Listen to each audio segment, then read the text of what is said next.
Bonjour et bienvenue dans le 18e épisode de Scotch et Domination mondiale. Cette semaine, j'ai une entrevue vraiment fascinante à vous présenter avec John du site web apprendracoder.com. Fascinante à cause qu'on va s'intéresser à deux sujets complètement différents. Le premier, c'est apprendre la programmation et ensuite de ça, comment est-ce que John a été capable de vendre et commercialiser et faire son cours en ligne pour maintenant devenir le cours le plus vendu sur la plateforme complète de Udemy francophone. Donc, avant de continuer à expliquer un peu de quoi on va parler dans ce podcast, je t'invite à te rendre au latranché.com/18 pour être capable de suivre avec les notes de cours, avec les liens vers tout ce que je vais mentionner durant cet épisode. Et non seulement ça, mais je viens d'ajouter le fil RSS du podcast sur Google Play, sur Google Music, Google Play Music. Anyway, si tu as un téléphone Android, tu as une application de musique directement de Google, tu auras juste à chercher Scotch et Domination mondiale ou La Tranchée dedans pour être capable d'aller t'abonner. Bref, donc on a parlé de programmation. Pourquoi est-ce que je te parle de ça? Ça n'a pas nécessairement de lien avec l'entrepreneuriat. En fait, oui, ça a un lien avec l'entrepreneuriat. Parce que la plupart des projets qu'on fait vont nous demander d'interagir avec la technologie et être capable de parler le langage, pas de nécessairement parler, je veux dire, c'est pas quelque chose qu'on parle entre les gens, mais c'est quelque chose qu'on écrit et c'est littéralement un langage. C'est littéralement une façon de communiquer, mais avec la technologie. Et la technologie prend de plus en plus de place dans nos vies. Apprendre les différents langages de programmation, c'est apprendre les langages qui nous permettent de créer l'avenir. Et si tu es un entrepreneur, c'est tout à propos de créer l'avenir, justement. Donc, je pense que si tu es en marketing in-house, si tu es quelqu'un qui veut se partir une business, partir un projet, partir une application, ou tu es juste quelqu'un qui veut avoir une bonne job payante, ben, je pense que ça va t'intéresser. À cause que la programmation, c'est un champ qui est vraiment vaste. Il y a des plein de langages différents. Dans cet épisode, on parle justement de c'est quoi les différentes options que tu as. Et moi et John, on fait les recommandations sur par où commencer, c'est quoi les différentes étapes à suivre pour vraiment faire en sorte que ce soit facile. Tu vas voir, apprendre la programmation, ça se fait relativement rapidement. Moi, c'est quelque chose que j'ai fait on the side en même temps que j'ai lancé mon blog, en même temps que j'ai lancé mon entreprise. Et maintenant, c'est ce qui me permet vraiment de faire quasiment l'entièreté de mes projets. La tranchée n'existerait pas. C'était le fait que, voilà 5-6 ans, je n'ai pas regardé une ligne de code puis j'ai pas fait ça me donne le goût d'essayer ça. Je veux essayer ça, ça a l'air fun. Fait que, première partie d'entrevue, on va parler de ça. John, bien sûr, a un cours sur apprendracoder.com pour être capable, bien sûr, d'apprendre à coder. Vous pouvez utiliser le code promotionnel TRANCHEE, TRANCHEE, pour être capable d'aller chercher 50 € de rabais sur son cours. Ce qui est pas mal parce que je pense que ça va te revenir autour de 100 € à place de 150 €. Fait que, très intéressant, son cours très complet. J'ai regardé des vidéos, il m'a montré des extraits. Tu es un très bon pédagogue, ses vidéos sont drôles, bien imagées, c'est facile de le suivre, super bien fait. Et si jamais tu ne veux pas nécessairement investir quoi que ce soit, mais que c'est quelque chose qui t'intéresse un peu, que tu aimerais ça creuser un petit peu plus, on a des formations sur le portail La Tranchée. On en a deux, un sur les essentiels du web où on va vraiment on va pas aller dans les comment faire pour programmer, mais on va t'expliquer c'est quoi les frameworks, les API, les librairies, les différents langages, les processus, comment est-ce que le web fonctionne. Donc ça, c'est sûr que ça va t'intéresser et ça va bien te mettre d'aplomb pour être capable ensuite de ça si tu veux aller plus loin. Et on a une deuxième formation qui vient d'être publiée par Karel Lépine qui est sur les bases de HTML et CSS. Donc c'est une formation d'environ 2h30 de mémoire où on va vraiment aller regarder les bases. Et si jamais tu veux aller plus loin, je t'incite fortement à investir dans la formation de John. Ensuite de ça, j'ai parlé avec John, il m'a parlé un peu de son parcours. Lui, il travaillait, he was working for the man. Il a été chercher un diplôme en informatique. Ensuite de ça, il a été travailler pour une compagnie. Il a fait le saut vers le travail autonome à cause qu'il voulait être responsable de ses propres heures de travail. Et ensuite de ça, il vient de faire à nouveau le saut vers la vente de formation en ligne et ça l'a complètement explosé. Si c'est quelque chose qui t'intéresse, savoir comment vendre une formation sur Internet, je pense que John a des super de bonnes insights à nous proposer. Et non seulement ça, mais le fait qu'il nous partage un peu son expérience avec la plateforme de Udemy en français, ça m'a vraiment ouvert, je te dirais, ouvert les idées. On va définitivement avec La Tranchée se servir probablement de Udemy pour faire en sorte de rentrer des gens dans notre pipeline pour être capable de leur vendre des formations plus coûteuses. Donc, on va probablement regarder pour donner 2 ou 3 heures sur Udemy pour quelques dollars. Et ensuite de ça, dans nos vidéos Udemy, la dernière vidéo de ta formation peut être une vidéo d'upsell. J'ai fait une rencontre avec la personne francophone qui s'occupe justement du développement de Udemy en français. Il m'a confirmé que c'est quelque chose qu'on peut faire. Et si on fait juste regarder les ventes que John a été capable d'aller chercher sur Udemy, ça fait beaucoup de monde qui vont justement se faire upseller vers des formations plus coûteuses. Fait que c'est définitivement quelque chose qui peut être intéressant. Bon, j'arrête de parler. latranchée.com/1818 pour être capable d'aller regarder les notes du podcast. Le code promo pour John, c'est la tranchée, tout simplement, TRANCHEE. J'en dis pas plus long. On fait un segue, une transition vers l'entrevue. Bonjour à tous, je suis présentement avec John du site web apprendracoder.com. Donc John, tu as une histoire vachement intéressante. Je vais faire un résumé le plus bref possible à nos auditeurs pour qu'ils puissent mieux connaître. Donc, tu as un diplôme d'ingénieur informatique et dès que tu es sorti de l'école, tu t'es vite trempé dans l'entrepreneuriat. Tu as commencé à faire des projets concrets, puis tu as réalisé qu'à l'école, tu n'avais peut-être pas préparé comme que tu aurais espéré à ce genre de réalité-là. Donc, tu as continué à te former sur Internet, via des tutoriels, il y a des forums. Bien sûr, dans ce domaine-là, on n'a pas le choix de toujours se former. Tu as lancé l'entreprise Magic Window qui permet aux magasins de rendre leur vitrine interactive. Ça n'a peut-être pas eu le succès financier que tu as souhaité, donc tu t'es retourné vers le marché du travail. Tu as travaillé avec plusieurs équipes sur des projets de toutes sortes. Tu as beaucoup appris, mais éventuellement, tu t'es lancé du métro boulot de dos. Tu t'es relancé en entrepreneuriat et cette fois en tant que freelance. Et c'est là que ça devient particulièrement intéressant. Donc, tu venais d'avoir un enfant. Ta femme voulait travailler de la maison, tu t'es dit pourquoi ne pas faire d'une pierre deux coups, elle pourrait travailler avec moi. Le problème, c'est qu'elle savait pas comment programmer. C'est donc en lui apprenant à coder que tu t'es découvert cette passion d'enseigner le code. Et depuis, tu t'es donné comme mission de démocratiser l'univers du code, puis by the way, c'est une mission que je supporte à 110%. Apprendre à coder, ça a été la meilleure décision de ma vie et c'est ce qui m'a permis de donner vie à tous mes projets. J'aurais pu le faire en prenant une tonne de détours, mais apprendre à coder m'a permis de foncer dans le tas. Donc, bref, tu as lancé apprendracoder.fr il y a environ 2 ans, puis tu génères déjà plus de 10 000 € environ par mois avec tes différents cours en ligne. Tu as d'ailleurs une formation sur Udemy qui est dans les plus populaires, donc félicitations pour ça. Dans la discussion, j'aimerais qu'on parle de code, j'aimerais qu'on parle de pourquoi apprendre à coder, j'aimerais que les gens finissent d'écouter ce podcast en se disant, pas nécessairement je vais le faire, je vais apprendre, mais au moins qu'ils se disent, j'aimerais ça. Je pense que ce serait bon pour moi. Je pense que je pourrais le faire. Donc, ma première question est la suivante. Pourquoi est-ce qu'une personne voudrait apprendre à coder? Pourquoi une personne elle veut apprendre à coder? Il y a énormément de raisons qui peuvent pousser à apprendre à coder. Déjà, moi, si je prends mon cas personnel, j'aime ça. C'est-à-dire, je me retrouve devant mon ordinateur et il y a une espèce d'aventure, de création qui se crée. Et j'adore. En gros, j'ai une mission et je sais que je dois arriver à exécuter cette mission et ça me plaît. Maintenant, même si on réfléchit en termes de logique, apprendre à coder, c'est génial pour plein de raisons. Déjà, c'est un métier d'avenir. Si on regarde le marché du travail, le monde a besoin de plus en plus de codeurs. Il y a toujours un manque. Et c'est normal parce que c'est un métier qui existait même pas il y a 50 ans si on réfléchit bien. Mais aujourd'hui, le monde, même tous les domaines deviennent informatisés. Même les choses, même les agriculteurs, ils commencent à avoir des ordinateurs pour gérer mieux leur récolte et tout ça. Donc, au final, on a besoin de plus en plus de gens qui savent coder. C'est logique. Et ça va aller qu'en augmentant. Ensuite, apprendre à coder, c'est super rapide.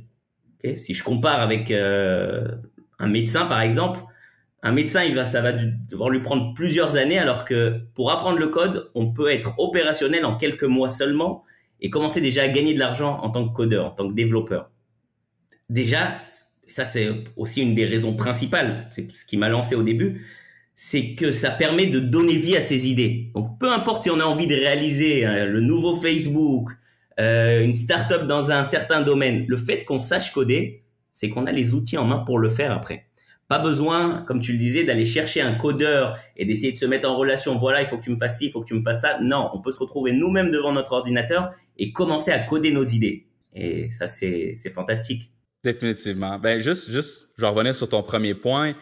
Au Québec, en programmation, c'est le plein emploi, là. Je veux dire, tous les programmeurs ont un emploi présentement et il y a personne qui chiale qui ont de la misère à se trouver un emploi, personne qui se plaint des conditions de travail à cause que les entreprises, effectivement, là, ils se battent un peu pour être capables d'aller chercher les gens. Et ça, c'est une réalité qui est pas seulement qu'au Québec, c'est partout comme ça dans le monde. Et puis, en tout cas, fait que c'est définitivement pour tes prospects d'emploi, ça pourrait être une bonne idée. Et comme que tu l'as dit, écoute, au niveau du salaire, c'est sûr que ça peut être très lucratif. Je sais pas si on peut comparer avec celui d'un médecin, malgré que j'avais vu Elon Musk qui a fait OpenAI, là, le projet pour démocratiser l'intelligence artificielle d'une façon qui est intelligente à cause que il a peur que l'intelligence artificielle devienne une espèce de Skynet qui domine la Terre et qui nous rende extincts, en fait. Mais les top programmeurs qui se sont fait prendre des contrats aux États-Unis dans le dernier congrès de OpenAI, je pense que ça allait dans les milliards, pas dans les milliards, dans les millions. Et puis, on parle de salaire de joueurs de hockey. En tout cas, au Québec, on calcule ça en salaire de joueurs de hockey à cause que c'est pas mal nos top earners. Mais fait définitivement très très rentable et que ce soit pour travailler dans une compagnie en fait ou à ton compte parce que là si je comprends bien oui t'es capable de donner vie à tes propres projets mais il y a aussi plein de personnes dans ton entourage qui ont des projets qui ont besoin d'aide pour être capable de les réaliser. Fait que tu vas comme un peu devenir la personne de facto. Je suppose que toi, t'as plein d'amis qui sont venus te voir pour te dire « Hey, j'aurais une start-up, tu pourrais-tu m'aider? On pourrait faire ça ensemble? » Ça s'arrête pas. Il y en a toujours. Il y en a des tonnes et des tonnes. Au final, t'es obligé de repousser un peu les projets parce que bon, ça, à part ça, des gens qui ont des projets en tête et qui te disent « Ouais, j'ai la super idée du siècle, viens, on la réalise ensemble. » Tu vas en trouver des millions, des gens qui vont te dire ça.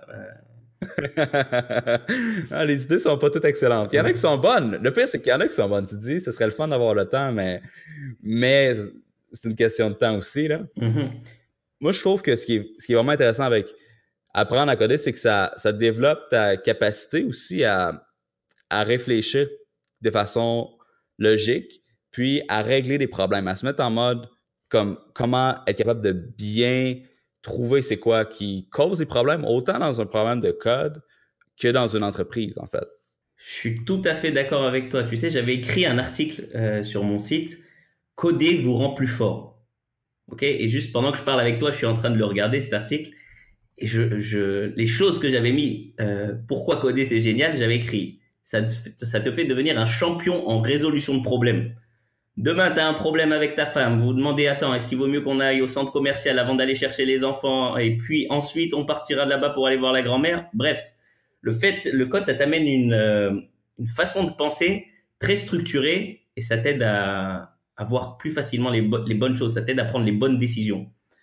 Tout dans ta vie, tu dois au final peser le pour et le contre. Tu dois mieux t'organiser. Tu dois simplifier les choses qui sont complexes. Et ben, le code, ça te permet de faire tout ça. Franchement, moi, écoute, j'ai un site qui s'appelle apprendracoder.com, donc c'est sûr que je vais vanter le fait d'apprendre à coder. Mais je pense que si on faisait une compétition mondiale de tous les métiers, le fait de développer, le fait d'être un codeur, je pense honnêtement que ça prend la première place. Parce que si on met tout dans la balance, le temps d'apprentissage, ce que tu peux faire avec, les salaires obtenus, la satisfaction du métier, j'ai pas trouvé mieux pour l'instant. Je pense que le seul point négatif qu'on pourrait donner en fait à ça, c'est peut-être qu'on passe beaucoup de temps derrière l'ordinateur. On a peut-être pas nécessairement. Il y a des gens qui sont très très human, ils ont besoin constamment d'être en contact avec des gens, de faire des meetings, ce genre de choses-là. Moi, c'est tellement pas mon genre. Moi non plus. Je me mets des écouteurs, je me mets dans ma bulle. 8 heures, ça passe comme 15 minutes. T'es dans le flow, comme on dit. Et puis quand les gens viennent te déranger, moi, ça m'agresse. Là. Je suis comme, ah non, je viens de perdre mon flow. Là. J'étais dedans. Là. Il va falloir que je me remette dedans. Mais pour quelqu'un que ça pourrait intéresser, apprendre à coder, ça a l'air tellement vague, ça a l'air tellement diffus, ça a l'air tellement d'un concept qu'on a de la misère à se dire, OK, ben où est-ce que je commence? C'est tellement énorme. C'est quoi la première étape lorsque quelqu'un veut apprendre à coder? La première étape, déjà, ça serait de choisir son domaine. Tu vas pas apprendre les mêmes langages si tu veux développer un site web, si tu veux développer une application iOS ou une application Android, si tu veux développer un jeu vidéo. Bref, tu vas pas apprendre les mêmes choses. Je dirais que la première étape, c'est de savoir plus ou moins qu'est-ce qui t'intéresse. Moi, je recommande vivement pour quelqu'un qui débute de commencer par le développement web. Parce que c'est ce qui t'ouvre le plus de portes, c'est ce qui est le plus vaste. Parce qu'avec le développement web, tu peux coder pour les navigateurs qui sont sur ordinateur de bureau, tu peux coder sur les navigateurs pour mobile, et au final, tu peux faire, c'est-à-dire des applications web mobiles. Tu peux faire plein de choses. Alors justement, moi sur mon site, je prends les gens, et c'est ça qui est important, je prends les gens de zéro. Une personne qui n'a jamais codé, je ne suppose pas que la personne sache faire ça ou ça avant. Non, je prends une personne depuis zéro et j'explique de tout depuis la base. Et on évolue ensemble. Moi, j'ai une formation pour devenir développeur web de près de 40 heures de vidéo. Et les personnes, j'ai plein d'étudiants, des milliers d'étudiants qui l'ont suivi de A à Z. Et la plupart de mes étudiants, d'ailleurs, sont des total débutants qui n'avaient jamais touché le code avant de commencer avec moi. Ce qui est le fun, c'est que quand que tu commences, justement, c'est très, très rapide à faire ses premiers projets. C'est très, très rapide à faire ses premiers accomplissements, entre guillemets, si on veut. Fait qu'il y a comme un espèce de sentiment de satisfaction qui est assez addictif, je dois dire. Mais quand tu commences à apprendre là, on a dit que, OK, il y a plusieurs langages possibles. Donc, c'est quoi ces langages-là qu'on devrait apprendre pour être capable de faire du développement web? Pour commencer avec le développement web, les langages qu'il y a dans le navigateur, il y en a 3. Il y a HTML, CSS et JavaScript. Okay. Maintenant, ça, c'est du côté client. Alors, je vais pas faire un cours là en live en direct, mais en gros, le développement web, il se sépare en 2 parties. Il y a le côté client et il y a le côté serveur. Le côté client, c'est ce qu'on appelle le front-end et le côté serveur, c'est ce qu'on appelle le back-end. Okay, à chaque fois qu'on va sur un site web, il y a une espèce d'échange entre un client et un serveur. C'est-à-dire que notre navigateur, on dit je veux aller à telle adresse, telle URL, et en fait, on pointe vers un serveur qui nous renvoie une page web. Okay, donc, il y a la programmation du côté client et du côté serveur. Du côté client, les langages à connaître, c'est HTML, CSS et JavaScript. Okay, HTML, c'est un langage qui est composé avec des balises pour faire la structure des pages web. CSS, c'est un langage qui va venir amener du style à nos balises HTML. Ça va venir toute la décoration de nos pages HTML. Et JavaScript, là, c'est un vrai langage de programmation, c'est-à-dire avec toute la réflexion que doit avoir un programmeur, avec les boucles, les conditions et tout ça. Et c'est le langage qui va amener l'interactivité de nos pages web. Après, si on passe du côté serveur, alors là, il y a un choix de langage plus vaste. Parce que là, le problème avec le code, c'est qu'il y a tellement de choses. On doit se poser sans cesse les questions de qu'est-ce que je dois choisir. Parce qu'on peut pas tout choisir. Alors encore moins au début. Il y a plein de langages pour le côté serveur. Il y a PHP, Java, il y a même JavaScript du côté serveur avec quelque chose qui s'appelle Node.js. Et il y a aussi les bases de données. Parce que là, ce qu'on a parlé, il y a un échange entre le client et le serveur. Mais en plus, le serveur, il a la capacité de stocker dans des gros endroits comme ça, les informations sur les utilisateurs ou sur des tas d'autres choses. Et ça s'appelle les bases de données. Et là encore, il y a un tas de choix, les bases de données SQL, les bases de données NoSQL. Bref, c'est un monde assez vaste dans lequel il faut être bien dirigé, avoir le bon cadre d'apprentissage. Et au final, tout ce qui a l'air un peu flou et compliqué, ça devient facile. Parce que je le dis et je le répète, coder, c'est accessible quasiment à tout le monde. Il suffit d'avoir une bonne motivation et de s'y donner à fond. Et a priori, il n'y a pas de raison. Pas de raison. C'est pas quelque chose qui est très compliqué. Mm-hmm. Juste parce que tu as très bien fait l'explication entre les concepts côté serveur client avec les bases de données. C'est quelque chose qui est difficile à expliquer parce que c'est abstrait, tu sais, c'est pas quelque chose qu'on peut voir, qu'on peut toucher. Il faut que tu te l'imagines, il faut que tu fasses un modèle mental de tout ça pour être capable de bien le comprendre. By the way, pour tous les auditeurs qui sont membres de la tranchée, on a justement une formation qui s'appelle les essentiels du web qui explique ces différentes éléments-là un peu au code, à la structure, comment est-ce que le web fonctionne. Et justement, pour la plupart des gens qui sont des entrepreneurs, qui veulent se partir des projets et qui sont intéressés à apprendre la programmation, la structure qu'on va voir le plus souvent, ça va être de commencer avec à apprendre à coder son propre thème WordPress, apprendre à programmer un peu c'est des plugins qu'on a besoin, à biduler des choses qu'on aurait peut-être pas nécessairement avec un plugin, mais qu'on aurait besoin pour être capable de faire en sorte que son site soit fonctionnel. Avec la tranchée, nous, c'est ce qu'on a fait. En fait, on fonctionne avec WordPress pour tout ce qui est la section blog et on fonctionne avec Discourse pour tout ce qui est la fonction forum. Et j'ai comme bidulé tout ça ensemble pour que ça soit un seul site web cohérent. Et si j'avais aucune connaissance en WordPress, en PHP, j'aurais pas été capable. Donc, pour la personne pour qui apprendre WordPress, ce genre de choses-là, ça intéresse, bien sûr, HTML, c'est le premier, le plus simple. C'est comme que tu as dit, c'est pas un vrai langage de programmation parce qu'il n'y a pas de logique. C'est une structure de texte. C'est comme une espèce de grammaire, en fait. Même principe pour le CSS. C'est pas vraiment un langage de programmation. T'as pas de logique de condition.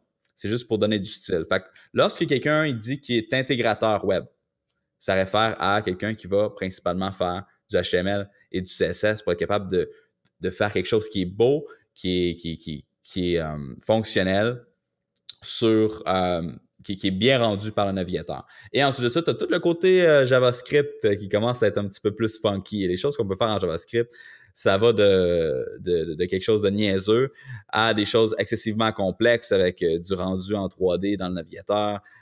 Sky is the limit. On peut faire quasiment n'importe quoi là, avec ça.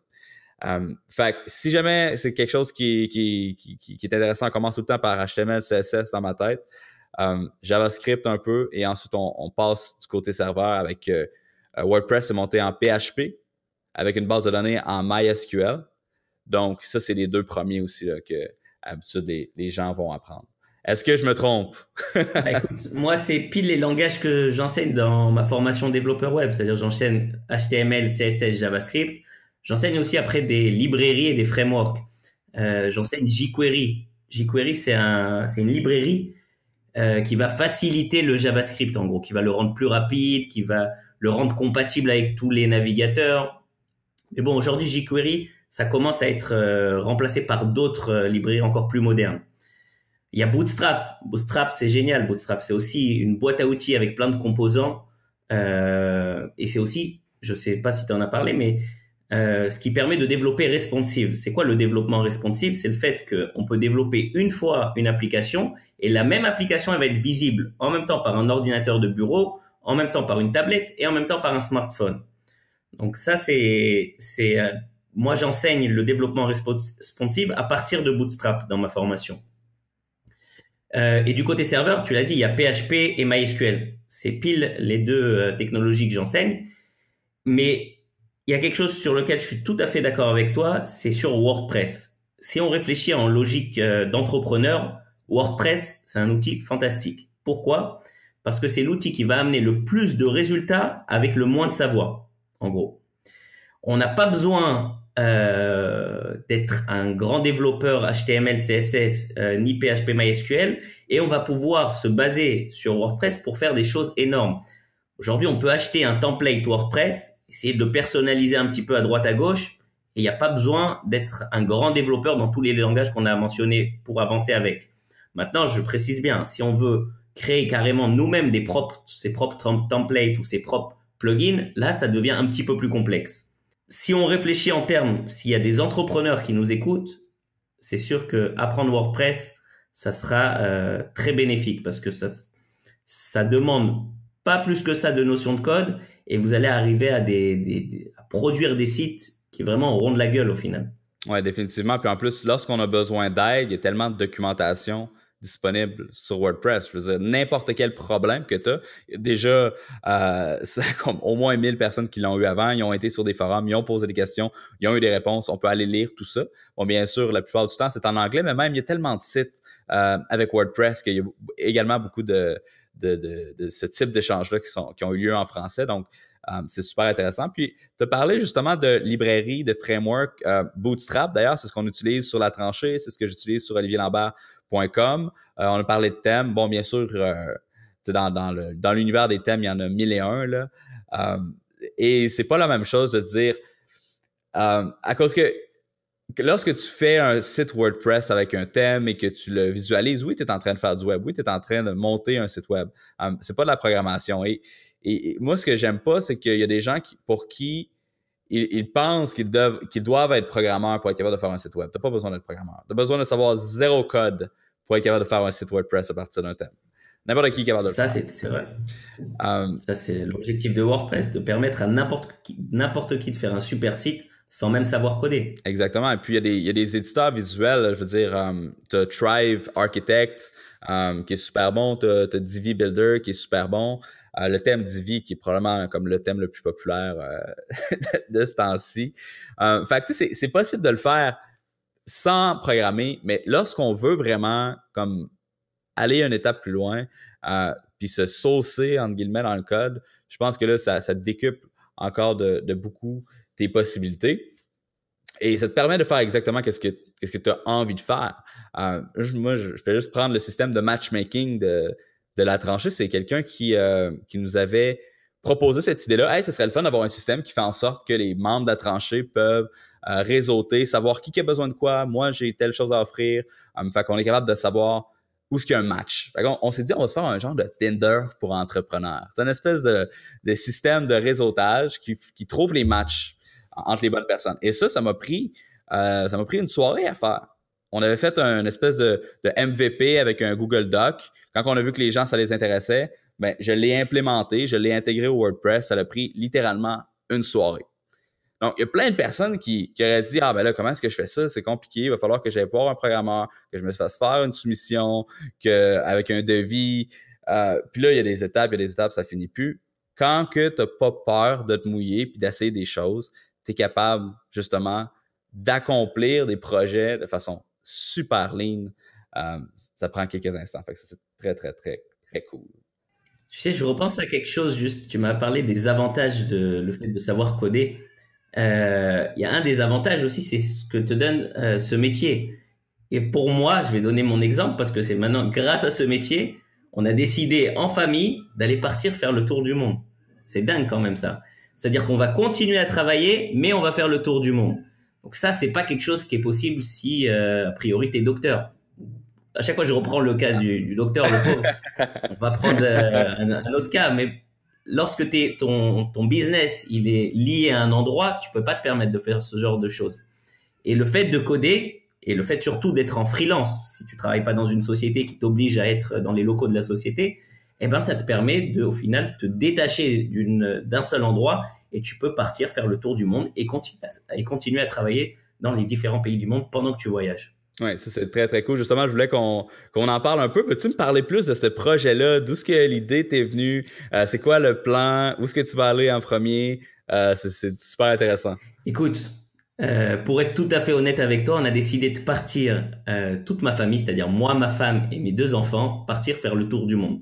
Je vais continuer à travailler, je vais continuer à faire de la freelance, je vais continuer à proposer mes cours en ligne. Mais en gros, ce projet, il est venu dans nos têtes tout à fait naturellement. Hein. On adore voyager. On s'est dit avec ma femme, vu l'âge on a des enfants en bas âge pour le moment, donc il n'y a pas de problème qui vont rater l'école ou des choses comme ça. On a vu cette fenêtre là qui s'est ouverte devant nous, on a dit allez, on plonge, on tente, on verra bien. On vit qu'une fois, il faut essayer. Donc voilà. Là, je te parle, on l'a pas encore fait, on part dans un mois à peu près, dans un peu plus de 3 semaines. Je te raconterai. Hein. Je te raconterai. On va commencer par le Panama au début. On va faire l'Amérique centrale, après l'Amérique du Sud, et on a l'intention de faire le monde entier au final. Donc, j'espère que ça va bien se passer. J'espère que je supporterai et qu'on supportera toute la famille à être ensemble 24 heures sur 24. On verra bien.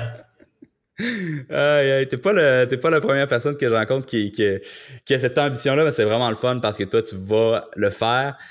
Puis c'est super le fun aussi que ton métier te permette de faire ça. C'est quelque chose aussi que j'ai dans la tête. Là. Je me dis, il faudrait que je voyage plus. J'ai l'impression de manquer quelque chose. J'ai le FOMO qui appelle, le Fear of Missing Out. Ouais. Donc, le Panama, tu vas être bien installé. C'est quoi la logistique en arrière de ça? T'as-tu besoin d'un visa? C'est quoi les étapes? Alors, mon but, c'est de me détacher de la logistique. Je ne veux pas réfléchir en termes de logistique. Le premier billet, alors bien sûr, on doit réfléchir quelle est la première destination qu'on a envie de faire. Mais les destinations d'après, combien de temps on reste dans chaque endroit, j'ai pas envie d'y réfléchir. Alors bien sûr, quand tu as un visa de touriste, tu peux pas rester plus de 2 ou 3 mois dans un pays. Ça, y a pas de souci. Mon but, ce serait de bouger tous les quelques mois. Donc, c'est comme ça qu'on va faire. Mais comment on va choisir notre destination? Je sais pas. On ouvrira Internet, on regardera, on prendra peut-être un globe, on le fera tourner et on pointera du doigt là où ça tombe. Euh, Mon but, c'est vraiment de garder les choses simples et de pas trop se prendre la tête et trop de planification. Euh, on verra, on se laisse porter et on verra ce que ça donne. Justement, je trouve ça drôle parce que là, on va parler un peu de voyage sur un podcast de marketing, mais c'est pas grave. Moi, j'ai un background, justement, j'ai travaillé chez Voyage Arabais au marketing, j'étais pas agent, mais ça m'a permis de voir un peu les dessous de cet univers-là. Et honnêtement, si tu veux partir là, right now, quelque part sur Terre, il va toujours avoir un excellent deal. Le problème avec les billets d'avion qui coûtent cher, c'est lorsqu'on a une destination en tête qui est fixe et une date en tête qui est fixe. Mais tu peux aller sur même la date, ok, juste une destination qui est fixe. Je me rappelle quand j'avais été au Portugal en passé, puis là je magasinais mes billets de retour, ce genre de choses-là. Il y avait à tout moment, à chaque fois que je regardais, des deals absolument ridicules, soit pour aller à Londres. Ah, le lendemain, c'était pour aller en Grèce. Ah, le lendemain, c'était pour aller en Italie. Et ça, tu trouves ces deals-là avec Google Flight. Donc, si jamais il y a des gens qui voyagent beaucoup, qui n'utilisent pas Google Flight, c'est absolument magique à cause qu'ils ont un calendrier des meilleurs prix où ce que tu peux. Mettons que tu as une destination fixe d'avance, tu es capable de regarder puis de savoir que c'est dans exactement 3 mois avec telle compagnie aérienne que tu vas avoir le meilleur prix. Puis, tu sais, t'es comme 2, 3, 4 fois moins cher souvent, là. Moi, mon aller-retour en Asie, ça m'avait coûté, je pense, $500. Pas aller-retour, mais aller. Il faudra que tu me montres alors techniquement comment le faire parce que ça m'intéresse beaucoup ce que tu dis. Ah oui, on pourra regarder ça après notre après notre discussion. Puis c'est vraiment moins cher qu'on pense. Mais au niveau de l'hébergement, comment est-ce que tu vas t'arranger? C'est Airbnb en partant des hôtels? Comment tu... Alors là, je t'avoue que pour la première destination, on a booké 2 semaines d'hôtel, histoire de se reposer sur nos pieds. C'est la première fois qu'on va le faire, donc je préfère on a pris une suite dans un hôtel, comme ça on a un peu de place en plus. Mais ensuite, ça sera du Airbnb. Ça sera du Airbnb à fond dans tous les pays du monde. All right. On pourra peut-être te revoir sur le podcast pour que tu nous expliques comment ça s'est passé, tes meilleurs trucs pour être capable de voyager léger et puis... Écoute, on a comme projet potentiel avec ma femme de faire aussi un univers autour de ce voyage, c'est-à-dire que ça soit une chaîne YouTube, une page Facebook. De toute façon, on va devoir updater un peu nos familles avec toute cette aventure. Donc, on va peut-être ouvrir ça un peu plus que notre famille et on racontera un peu notre aventure. On n'est pas les premiers ni les derniers à faire ça. Il y en a des milliers des familles qui font ça. Et nous, on suit personnellement une famille d'Américains qui font ça. Et j'adore comment leur façon de raconter leur aventure, leur façon de vivre en famille. Comme ça a l'air fantastique. Puis en plus, ça donne beaucoup d'expériences très, très cool aux enfants aussi, là, qui vont avoir la chance de grandir un peu dans ce milieu-là. Écoute, on va revenir un peu là, à la programmation. C'est vrai qu'on s'éloigne là. Parce que les gens qui écoutent ça sont probablement au Québec, il fait moins 10, moins 15 degrés. Ouais, c'est vraiment désagréable là, comme de jour en jour, là, j'ai de plus en plus envie de partir. Fait que j'aime mieux ne pas trop y penser. Fait il y a une autre chose que souvent les gens ils disent à propos d'apprendre à programmer, et ça a l'air trop difficile. Je suis pas une personne qui est logique, je suis pas une personne qui a un esprit mathématique. Et puis j'aimerais ça peut-être t'entendre un peu là-dessus. Moi, ce que je propose aux gens qui disent ça, c'est essaye. Commence un cours pour débutants. Souvent, dans tous les domaines, c'est comme ça. Des fois, il faut pas y aller trop vite d'un coup au début. Il faut commencer par petites doses. Même moi, si par exemple demain je dois apprendre, j'en sais rien, le trading, comment devenir un champion du trading et comment gagner de l'argent en bourse. Bref, je vais pas y aller avec le cours le plus compliqué tout de suite. Je vais y aller pour les cours pour débutants, comment on installe le programme, comment on va faire ci. Bref, faut commencer vraiment par petites doses. Parce que sinon, souvent, on risque au final de se donner l'effet inverse de ce qu'on recherche. C'est qu'on va avoir peur, on va se dire non, c'est pas pour moi, on va se faire mal un peu au cerveau et on va repartir en marche arrière. Et c'est pas le but. Alors que si on commence par petite dose, eh ben là, il y a plus de chances qu'on aime. Maintenant, je dis pas que forcément c'est compatible à 100% des gens. En général, quelqu'un qui a fait un bac littéraire, qui a un esprit très philosophe et qui aime pas tout ce qui est science, qui aime pas tout ce qui est logique, qui aime pas tout ce qui est ça, eh ben ça sera moins compatible avec sa personne. On va pas se mentir, c'est pas forcément. Je ne dis pas que le code est compatible avec 100% des personnes. Je dis que le code est compatible à 100% des personnes qui le veulent et que ce domaine les attire un minimum. Mais moi, je dis toujours, commence à petite dose, commence un petit peu et tu vois comment ton corps le reçoit, comment ton corps réagit à ça.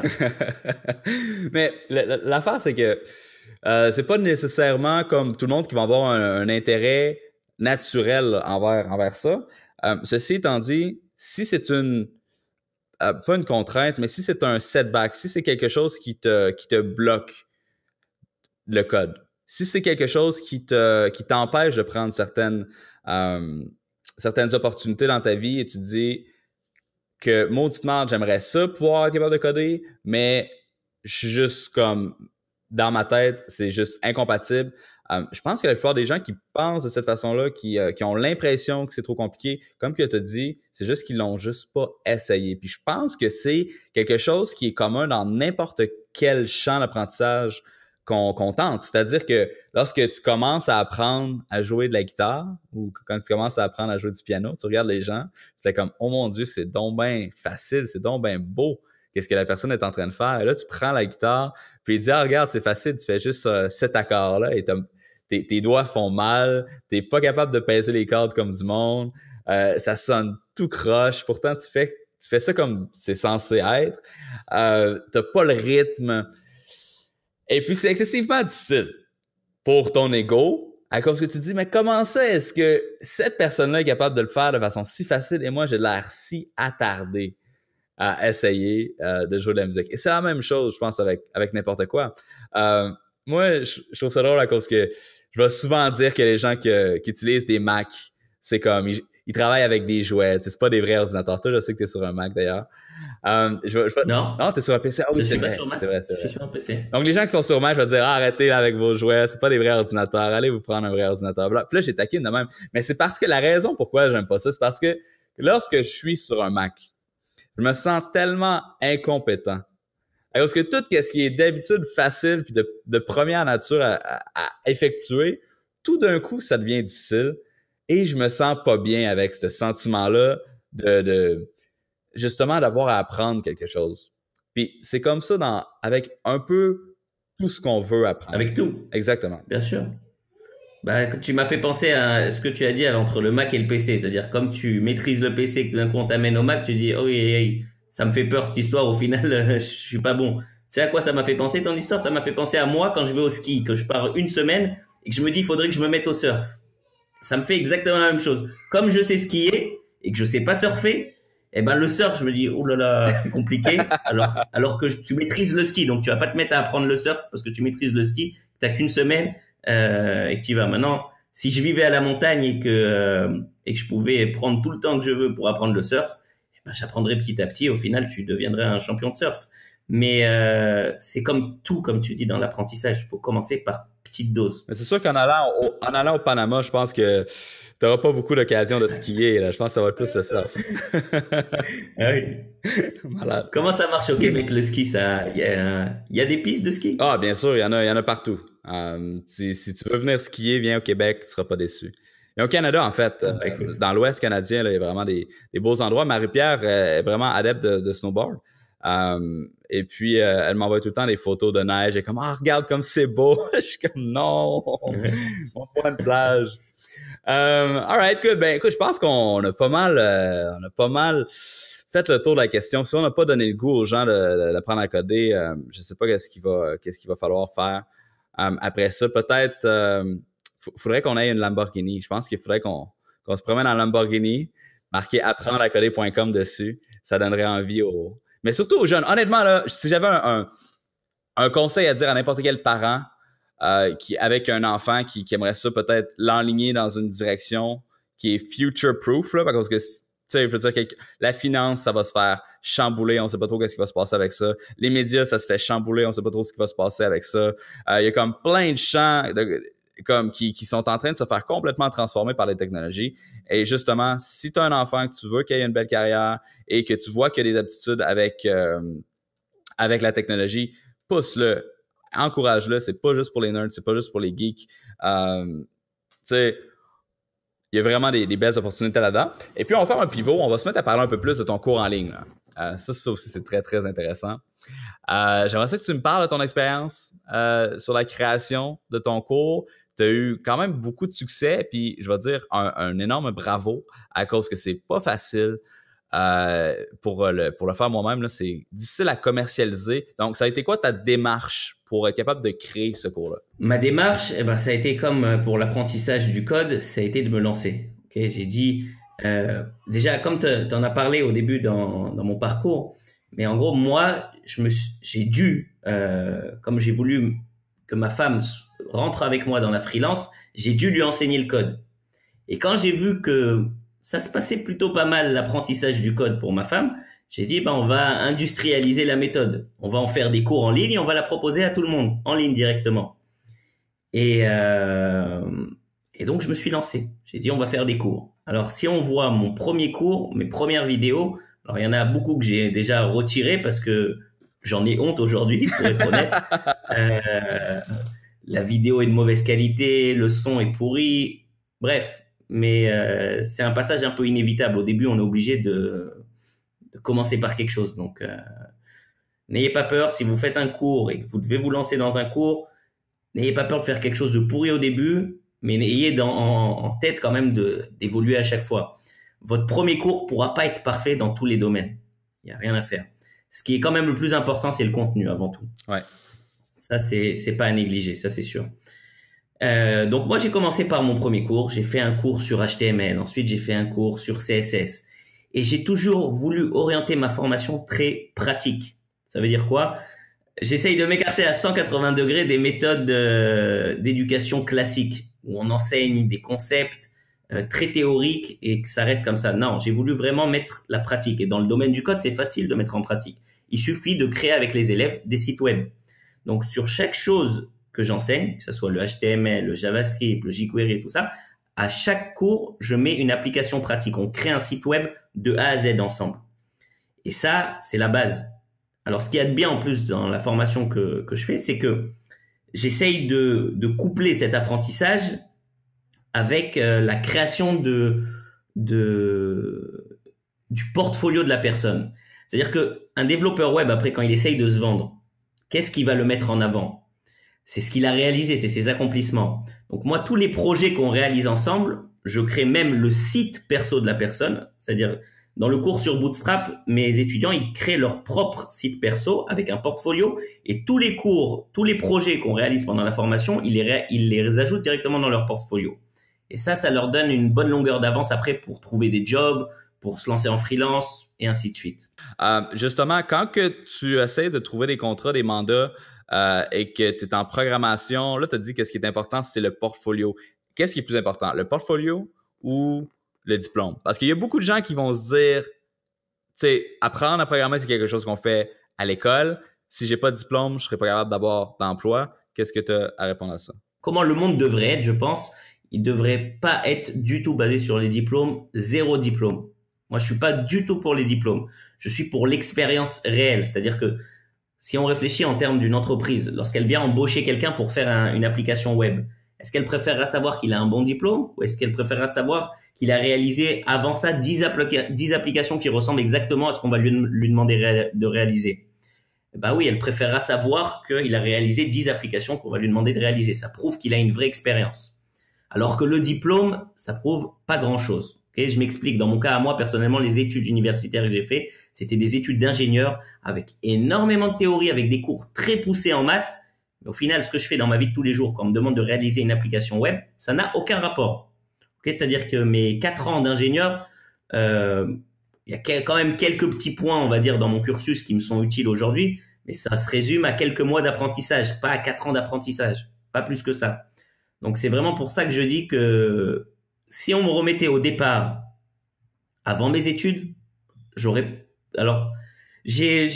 prends des gants à chaque fois que je dis ça parce que ça me fait j'ai pas envie de me causer des problèmes avec les parents des enfants, mais moi je ne suis pas pour les études, je suis pour l'apprentissage réel tout seul. Il y a certains cursus d'études qui sont beaucoup mieux que les autres, en général les bootcamps. OK, quand on fait un bootcamp de développement, là ça stimule parce qu'il y a un effet de groupe, on a quand même un prof qui nous regarde, mais c'est de l'accélérer. C'est pas beaucoup de théorique, beaucoup de choses qui correspondent pas au monde réel, au vrai marché du travail, parce qu'on va vraiment demander aux étudiants après. Alors, je t'ai dit que en théorie, moi j'aurais préféré que ça soit que les compétences, que le portfolio qui compte, mais dans le monde du travail encore aujourd'hui, il y a quand même une petite importance au diplôme. Elle est faible et elle va en diminuant énormément. Ok, il faut savoir que de plus en plus, les gens, les recruteurs portent une attention plus au portfolio qu'au diplôme, mais il reste quand même un chouïa d'importance au diplôme. C'est dommage, mais c'est quand même comme ça aujourd'hui sur le marché du travail. Puis c'est de même aussi dans d'autres domaines. On dirait que tu ressors de... Je fais juste parler en communication, là. Okay, moi, j'ai fait un diplôme en communication. Souvent, ce que je vais dire aux gens, c'est que je trouve ça dommage parce que ça m'a pris 3 ans de ma vie. OK, oui, ça m'a coûté 15 000 $ environ. Au Québec, c'est pas si cher que ça, l'éducation, mais quand même, c'est 15 000 de dettes que j'ai. Mais le pire là-dedans, c'est que c'est 3 ans que j'ai pas eu à développer mon entreprise. Et ça vaut beaucoup plus que 15 000 $. Exactement. C'est exactement ce que je dis aux gens. Et c'est 3 années de profit, OK? Puis de croissance. Ça veut dire qu'aujourd'hui, je serais 3 ans plus loin que ce que je suis présentement. Mm-hmm. Dans 3 ans, ça va être quoi mon chiffre d'affaires? J'en ai aucune idée. Mm-hmm. Mais c'est ce que j'ai perdu. Donc, quand tu as commencé à faire tes cours en ligne, en parlant de programmation, moi, j'ai une question pour toi. Est-ce que tu avais peur que ce soit trop niché? Est-ce que tu avais peur que tu manques un peu de clients potentiels? Non, j'avais pas peur de manquer de clients potentiels parce que si tu regardes, que ça soit sur YouTube ou que ça soit sur des plateformes, tu as parlé au début de la plateforme Udemy. Moi, à chaque fois, alors comme moi je parle en français et que je donne des cours en français, je me projette par rapport au site américain et je m'imagine que le marché français, c'est comme ce qui se passe sur le site américain, en un petit peu moins et un petit peu plus en retard, en gros. Ouais. Et comme je voyais que sur le marché américain, il y a énormément de YouTubers dans le domaine du code, il y a énormément de gens qui vendent des cours sur Udemy, de formateurs sur Udemy dans le domaine du code, j'ai pas eu cette crainte de manquer de demandes, si tu veux, de clients. J'ai eu d'autres craintes parce que quand tu es dans le domaine des cours en ligne, souvent tu te dis est-ce que je vais arriver à vendre mes cours? Et le domaine du code, il y a énormément de ressources gratuites, que ce soit sur YouTube ou que ce soit sur d'autres plateformes. Et je me suis dit, est-ce que je vais arriver au final à proposer des cours que j'arrive à charger, que j'arrive à demander de l'argent pour vendre mes cours? Et ça, c'était une de mes craintes parce qu'il y a énormément de gens qui essayent de trouver de l'info gratuite, qui vont chercher juste sur YouTube. Mais souvent, le problème avec YouTube, c'est que c'est la foire. Il n'y a pas de structure, on te prend pas par la main de A à Z. Alors, je dis pas, il y a énormément d'infos sur YouTube et que tu peux trouver des super trucs. Mais en général, si tu essayes de trouver tout un cursus de développeur web, tu vas un peu galérer. Parce que ça sera à toi de te construire ta propre formation, mais c'est difficile au final de se construire une formation sur un domaine qu'on connaît pas. Donc, tu vas te retrouver à sauter de site en site, de vidéo en vidéo, sans arriver réellement à t'approprier le savoir. Tu n'arriveras pas à te dire, voilà, alors là, j'ai pris le premier cours, j'ai appris ça. J'ai pris le deuxième cours, j'ai appris ça, et tu sentiras pas une vraie évolution. Alors que si tu suis une formation qui a un vrai syllabus dans le cours, que tu sais c'est quoi la première étape, la deuxième étape, la troisième étape jusqu'à la dernière étape, tu vas te voir évoluer, tu vas sentir le progrès. Donc, en gros, la crainte, c'était de pas pouvoir arriver à vendre des cours. Mais aujourd'hui, je vois que non, pour une formation de qualité, les gens sont quand même prêts à payer. Et quand tu y penses, c'est pas la fin du monde. Moi, ma formation, si on réfléchit en termes de salaire, un développeur web, même un junior, il peut prétendre, je sais pas comment c'est au Québec, mais je vais parler pour la France, il peut prétendre à des salaires qui vont de 30 à 35 000 euros par an. Okay? Donc, si tu prends le prix d'une formation, peu importe combien elle t'a coûté, elle va te coûter probablement même pas un dixième de ça. Ça sera un investissement plus que rentable. Ce qui n'est pas le cas forcément pour les études. Quand on parle d'aller faire des études d'ingénieur, là, ça peut te coûter très cher et ça va te prendre du temps et ça va te coûter beaucoup d'argent. Mm-hmm. Puis, fait que finalement, t'avais peur que les gens, justement, ils préfèrent le contenu gratuit, qu'ils veulent pas vraiment payer. Et c'est quelque chose que, moi aussi, c'est une crainte que j'ai eue lorsque j'ai voulu faire mes formations. À cause qu'il y a, en marketing, il y a tellement de contenu, il y a tellement de blogs, il y a tellement de vidéos, il y a tellement de tutoriels. C'est incroyable. Mais pour la relation de confiance, d'après moi, je pense qui fait la différence, c'est justement, toi, t'as quand même, tu sais, t'as développé ta brand, t'as écrit beaucoup d'articles de blog. Ça a été quoi ta stratégie, justement, pour être capable de développer ce lien de confiance-là, puis de créer une audience, si on veut? Mon modèle, en fait, il est plus ou moins simple. Dans ma formation, je sépare mon contenu en contenu payant et contenu gratuit. Les gens arrivent à moi en général parce qu'ils sont attirés par le contenu gratuit au départ. Ils arrivent après à s'imprégner de ce contenu gratuit et à imaginer ça va être quoi la suite. Et au final, ils basculent dans le contenu payant puisque ça leur a plu et qu'ils ont envie d'aller beaucoup plus loin. Ils finissent par payer la formation. Et c'est comme ça que j'arrive à vendre mes cours en ligne. Donc, toi, c'est vraiment du référencement. Les gens te trouvent via Google. Et à partir de là, c'est quoi? Ils vont s'inscrire peut-être à ton infolettre ou ils vont télécharger un lead magnet ou un document sur ton site web? Exactement. Alors, les gens, ils me trouvent soit par Google, mais surtout par YouTube. Et sur mon site, n'importe qui s'inscrit à mon site, il reçoit les cours d'introduction gratuitement. J'ai un cours qui s'appelle Découvrir le développement web en 25 minutes. Un autre qui s'appelle Découvrir JavaScript en 30 minutes. Et ces deux cours-là, qui sont des cours avec quand même pas mal de contenu, qui sont 100% gratuits pour les gens qui s'inscrivent au site. Donc, puis as-tu essayé de faire de la publicité sur AdWords, de la publicité Facebook? Ça a donné quoi de ce côté-là? Alors, je t'avoue que j'ai essayé de faire la pub. AdWords, j'ai été relativement déçu. Ça a pas trop marché pour moi. Facebook, ça a pas mal marché, mais c'est pas mon côté fort, le marketing. J'ai pas approfondi plus que ça. J'aimerais, je l'ai dans un coin de ma tête. Il faudrait qu'un jour je continue et que j'approfondisse ce domaine parce que la publicité Facebook, ça me permettait vraiment d'augmenter mon audience. Justement, je pense que je connais quelqu'un qui a une formation là-dessus. Là. Ça pourrait peut-être être utile.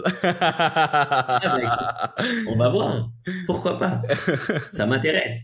Fait que t'as fait un peu de pub, mais là, présentement, t'as pas vraiment de budget de publicité pour être capable de générer tes ventes. C'est organique, YouTube, Udemy. Et puis... Udemy, alors oui, c'est aussi beaucoup Udemy. Je vais revenir sur cette plateforme juste. Udemy, c'est une plateforme, pour ceux qui connaissent pas, qui permet à n'importe qui de proposer un contenu vidéo et de demander de l'argent en échange de ce contenu vidéo. C'est comme un YouTube où les gens paieraient, si vous voulez. Et ce qu'il y a de bien avec ce Udemy, c'est que sur le marché français, ils étaient en train de décoller. Vraiment, je les ai attrapés au début. J'ai mis un cours que j'ai appelé Formation complète développeur web sur Udemy, et ce cours, alors c'est pas l'ensemble de ce qui est présent sur mon cours, il y a moins que ce qu'il y a sur mon propre site, mais ce cours-là, il a connu un énorme succès sur Udemy, et aujourd'hui sur Udemy, j'ai plus de 20 000 étudiants.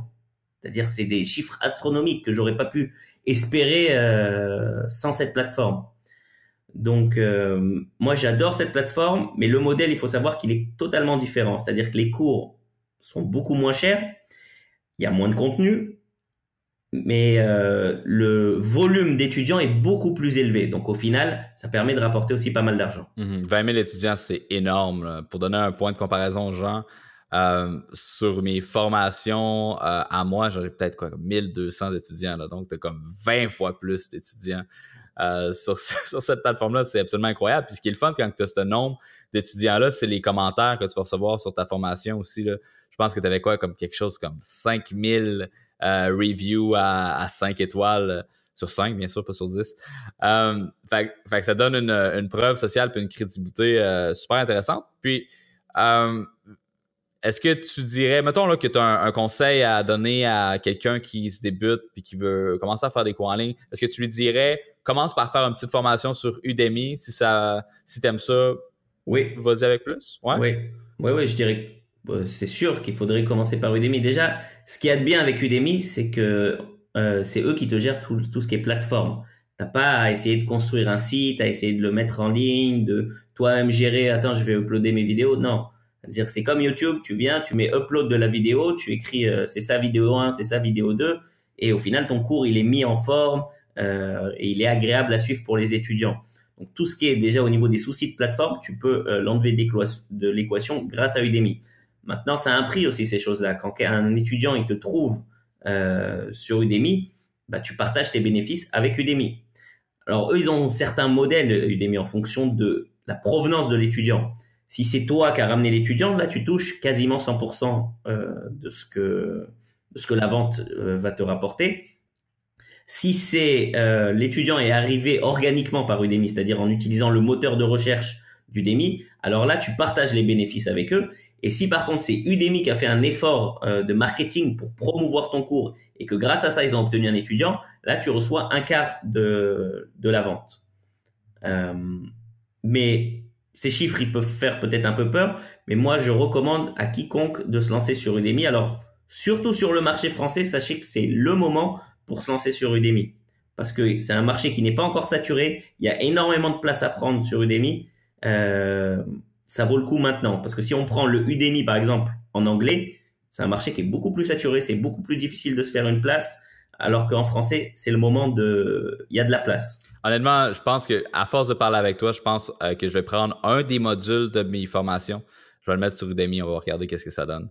Parce que définitivement, ils ont tellement un bon référencement sur Internet que lorsque les gens ils cherchent quelque chose, comment apprendre X, Y, Z, ils tombent sur ils vont tomber sur ton cours. Puis non seulement ça, mais il y a beaucoup de gens qui visitent Udemy juste pour visiter Udemy à cause qu'ils veulent apprendre quelque chose, ils savent pas trop quoi. Et puis là, ils disent ben ça pourrait être intéressant, ça fait longtemps que j'ai le goût d'apprendre ça. Puis tous les soucis que t'as parlé là, quelle plateforme utiliser, comme ton hébergement vidéo, comment est-ce que ça fonctionne. Il y a tellement de... Tu sais, comme nous, pour la tranchée, moi, j'ai fait mon portail de cours. Donc, déjà là, c'est parce que, OK, je sais programmer. Mais pour tous les autres, bon, mais là, faut aller regarder pour des solutions, bon, comme LearnDash. Toi, je sais que c'est ce que tu prends pour WordPress. Tu te dis, je vais pas me casser la tête, je vais prendre un plugin. Mais même à ça, pour être capable de faire en sorte que ça ait le look que tu veux ou que ça s'intègre correctement à ton site, il y a beaucoup de gossage, entre guillemets, à faire. Il y a d'autres plateformes tout en un comme Didact, qui est une compagnie québécoise d'ailleurs. Il y a New Kajabi, mais Teachable. Mais il y a des frais qui sont en lien avec ça. Et puis, Teachable, tu sais, on parle... Tu sais, c'est au moins $100 par mois. New Kajabi, je pense que c'est dans les mêmes eaux. Fait que tu sais, il y a si t'es encore un peu insécure à savoir est-ce que tu vas vendre, ça va ressembler à quoi ton volume de vente, ben tu sais, il y a toutes ces... C'est un peu cher. C'est ça, c'est un peu cher. Tu te dis, est-ce que je veux vraiment risquer cet argent-là? Bon, maintenant, quand c'est rendu que tu vas faire tes ventes, puis que tu fais 5, 10, 15 000 $ par mois avec tes cours en ligne, on s'entend que 100 $, c'est pas la mer à boire. Hein? C'est complètement normal de payer ce prix-là. Donc, ça vaut ça. Mais c'est une question qu'il faut que tu te poses. C'est un risque que tu dois prendre. Et ce qui est le fun, c'est justement Udemy. T'as aucun risque. Toute la plateforme est là. Et puis, as-tu un coût pour être capable de joindre Udemy ou n'importe qui peut faire ça tout de suite? N'importe qui peut proposer un cours sur Udemy. Ils ont un système intelligent, Udemy, si tu veux. C'est que c'est les étudiants qui notent les cours. Donc, un cours, plus il est bien, plus il va avoir des bonnes notes et plus plus il aura d'étudiants au final. C'est une loupe. Ça marche comme ça et le système des reviews, c'est extraordinaire parce que tu sais avant de te lancer dans le cours que si tu vois un cours qui a 500 reviews et qui a une note de 4,9 sur 5, tu sais que tu prends pas de risque. Tu sais que ça va être un bon cours. Mm-hmm. Ah, c'est vraiment cool. All right. Écoute, y a-tu des derniers éléments que tu aimerais discuter avec les gens sur le podcast avant qu'on ferme la boucle? Écoute, à tous les gens qui ont peur du code, qui croient que c'est compliqué, j'ai juste un seul conseil à leur donner, c'est de se lancer. Sachez que le code, c'est accessible à tout le monde, à n'importe qui a un minimum de volonté et qui veut vraiment essayer de percer là-dedans. C'est pas compliqué. L'important, c'est de connaître le dosage et par où commencer, d'avoir les bonnes ressources. Donc, je serais ravi, moi, d'accompagner n'importe qui souhaite apprendre à coder. Et puis voilà. Parfait. Ça fait qu'on va mettre un lien justement vers ton site web dans les notes du podcast. Je ne sais pas encore c'est quoi le numéro de l'épisode. Je vais le mettre à la fin. On va avoir une petite outro qui va donner plus d'informations aussi. Où est-ce qu'on peut te trouver? Bien sûr, c'est apprendreacoder.fr. Je pense avec des tirets entre chaque. Non, apprendreacoder.com. C'est avec des tirets entre chaque, c'est-à-dire apprendre-a-coder.com. Parfait. Donc, ensuite de ça, sur les médias sociaux, as-tu un que tu préfères plus que les autres? Bon, non, tu sais, je suis présent sur Facebook, sur YouTube. Mais le mieux, c'est de s'inscrire à mon site parce que c'est là-bas que toutes les infos sont transférées. Il y a une partie blog dans le site. Chaque fois que il y a un nouvel update, c'est là-bas que ça se passe en premier. Donc, Parfait. Pour ton voyage, est-ce qu'on peut espérer avoir des belles photos sur Instagram? écoute, j'ai l'intention d'exploser en photo. On va se faire plaisir avec les enfants, la femme. Si tu veux, je te maintiendrai au courant. On fera des petits updates de temps en temps. Parfait, ça. Excellent. Ben, écoute, merci beaucoup d'avoir été sur le podcast. Ça marche. Merci à toi, Olivier. C'est déjà tout pour cet épisode de Scotch et Domination Mondiale. J'espère que vous avez apprécié et je t'incite fortement à te rendre au latranchée.com/18 pour toutes questions, commentaires, ainsi que l'accès à l'ensemble des ressources qu'on a mentionnées durant cet épisode. N'oublie pas, il y a deux formations sur l'espace membre de la tranchée, ainsi que la formation de John, que je t'incite à aller te procurer en utilisant le code promotionnel tranchée, TRANCHEE.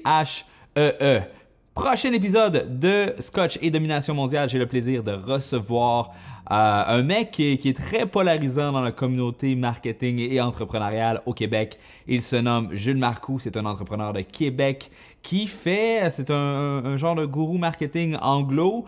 C'est pour ça qu'il se fait un peu critiquer à cause qu'il est québécois, mais il a écrit un livre qui a été un succès phénoménal. On parle de plus de 60 000 copies vendues. Pour vous donner un point de comparaison, là, quand on parle d'un best-seller au Québec, c'est autour de 3000 copies. Il a complètement explosé Amazon et on va parler du processus de rédaction d'un livre, de commercialisation d'un livre, le marketing via les influenceurs sur Instagram. Donc, tout un épisode. J'ai hâte de vous le présenter. Et puis, on se revoit dans 2 semaines. Et sinon, n'hésitez pas à me poser vos questions dans les commentaires ci-dessous. All right, ciao. Peace out.